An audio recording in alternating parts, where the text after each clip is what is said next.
అందరికీ నమస్కారం అమ్మ.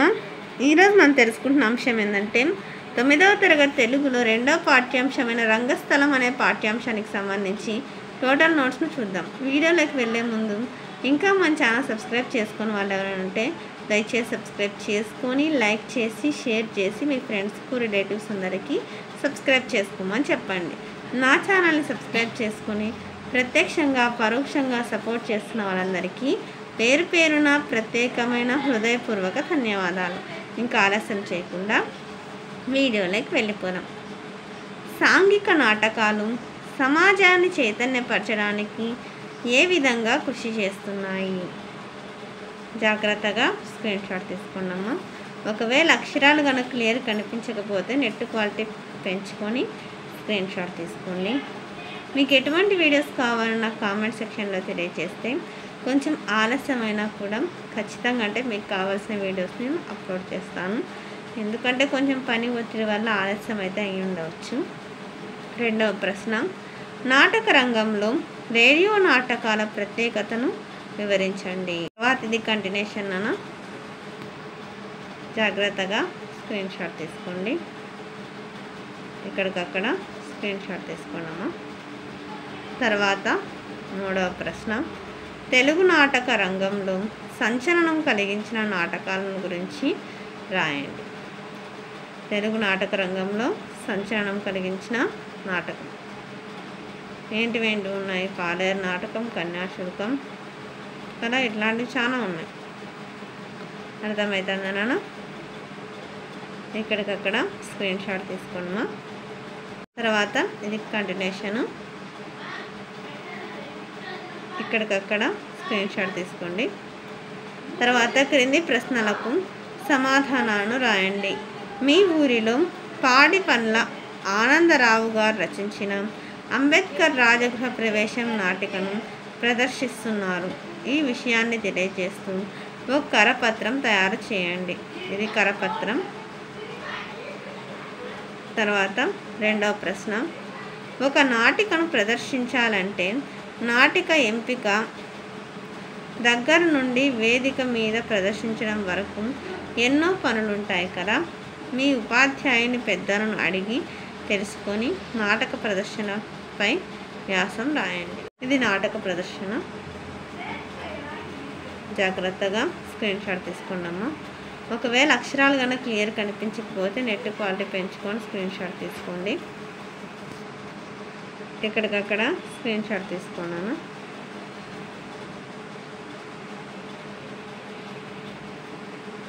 తర్వాత ధర్మబోధ కథాంశాన్ని తెలుసుకొని నాటికగా ప్రదర్శించడం కోసం సంభాషణను రాయండి, ప్రదర్శించండి. ధర్మబోధ నాటిక. జాగ్రత్తగా స్క్రీన్ షాట్ తీసుకున్నామా. ఇక్కడికక్కడ స్క్రీన్ షాట్ తీసుకోండి. అక్షరాలు కన్నా క్లియర్ కనిపించకపోతే నెట్ క్వాలిటీ పెంచుకొని స్క్రీన్ షాట్ తీసుకున్నాను. జాగ్రత్తగా స్క్రీన్ షాట్ తీసుకోండి.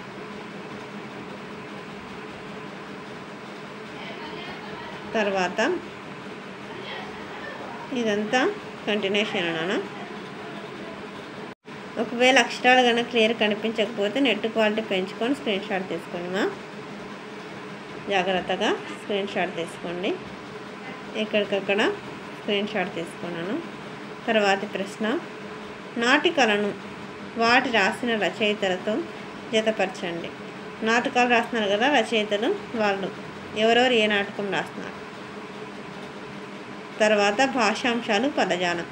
క్రింది వాక్యాలలో ఎరుపు రంగులో ఉన్న పదాలకు అర్థాలను రాయండి. ఇక్కడ కనుమరుగు అంటే అదృశ్యం. తర్వాత హర్షధ్వానాలు అంటే చప్పట్లు. తర్వాత నూతనం అంటే ఎల్లప్పుడూ, కొత్తగా. ఇక్కడ ఎప్పటికీ అంటే ఎప్పుడు, ఎల్లప్పుడూ అంటే ఎప్పటికీ, నూతనం అంటే కొత్తగా. తర్వాత సమ్మేళనం అంటే కలయిక. తర్వాత క్రింది వాక్యాలను పరిశీలించండి. పర్యాయ పదాలను గుర్తించి రాయండి. స్త్రీలు అంటే మహిళలు, గ్రామం అంటే పల్లెటూర్లు, హాస్యం అంటే నవ్వు, నృత్యం అంటే నాట్యం, వీక్షకులు అంటే ప్రేక్షకులు. క్రింది వాక్యాలను పరిశీలించండి. ఎరుపు రంగులో ఉన్న పదాలను నానార్థాలుగా రాయండి. ఉల్లాసం, సంతోషం, ప్రకాశం. చేరువ, సమీపము, సమూహము, సేన. నూతనం అంటే కొత్త, యువ, తాజా. కాలం అంటే నలుపు, సమయము. కృషి అంటే యత్నము, ఉద్యోగం. క్రింది పదాలను విడదీసి సంధి పేర్లను రాయండి. లోకానుభవం, లోక ప్లస్ అనుభవం సవర్ణ దీర్ఘ సంధి. అత్యుత్తమం అంటే అతి ప్లస్ ఉత్తమం ఎడాదేశ సంధి. ముఖాభినయం అంటే ముఖ ప్లస్ అభినయం సవర్ణ దీర్ఘ సంధి. క్రింది పదాలను చదవండి. విగ్రహ వాక్యం తెలిపి ఏ సమాసము రాయండి. పార్వతీ పరిణయం, పార్వతి యొక్క పరిణయం షష్ఠీ తత్పురుష సమాసం. 25 సంవత్సరాలు, ఇక్కడ సంవత్సరం వస్తే అది ద్విగు సమాసం. 25 సంఖ్య గల సంవత్సరం.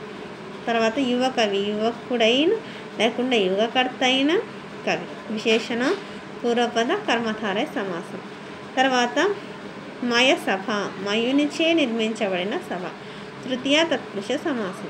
సామాన్య వాక్యాన్ని సంక్లిష్ట వాక్యాలుగా మార్చి రాయడం. శైలజ సైకిల్ తొక్కుతూ పాటలు పాడుతుంది. శైలజ సైకిల్ తొక్కుతూ శైలజ పాటలు పాడుతుంది.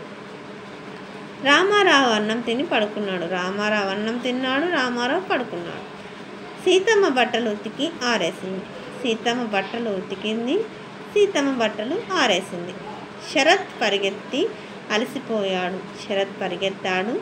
శరత్ అలసిపోయాడు. అందరికీ ధన్యవాదాలమ్మా. ఇంకా మన ఛానల్ సబ్స్క్రైబ్ చేసుకొని వాళ్ళు ఎవరంటే దయచేసి సబ్స్క్రైబ్ చేసుకొని లైక్ చేసి షేర్ చేసి మీ ఫ్రెండ్స్కు రిలేటివ్స్ అందరికీ సబ్స్క్రైబ్ చేసుకోమని చెప్పండి. నా ఛానల్ని సబ్స్క్రైబ్ చేసుకొని ప్రత్యక్షంగా పరోక్షంగా సపోర్ట్ చేస్తున్న వాళ్ళందరికీ పేరు పేరున ప్రత్యేకమైన హృదయపూర్వక ధన్యవాదాలు. దయచేసి వీడియోని మాత్రం స్కిప్ చేయదు. ధన్యవాదాలు.